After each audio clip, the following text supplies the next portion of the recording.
It's time to complain about evil cable companies. I'm Bridget Carey, and this is your CNET Update.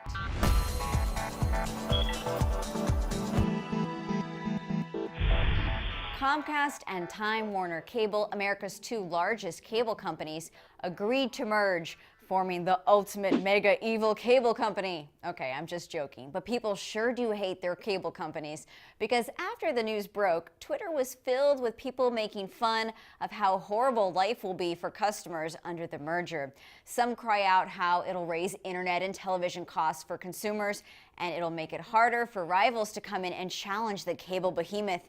And by being so large, it won't have incentive to do right by customers and improve.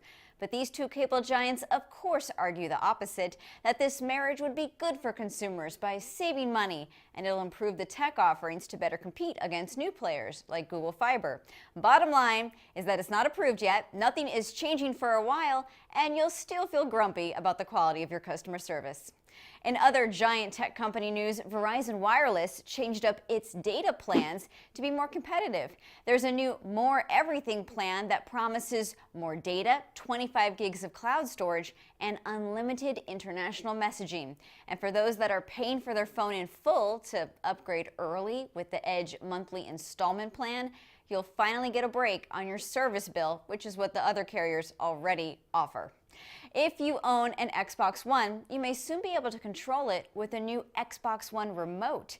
Amazon's Canadian storefront temporarily published a pre-order page for an item called the Xbox One Media Remote. And before it was taken down, screenshots show that it would go for around $25 when it launches on March 4th. Microsoft has yet to announce such a product, but Microsoft is selling a new Xbox headset in March.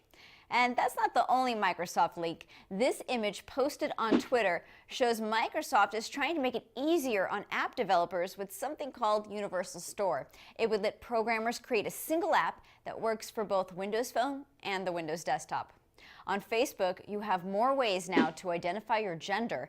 Facebook added about 50 different terms that people can pick from if they don't want to go with male or female. Some of the choices include androgynous, bigender, transsexual, and gender fluid.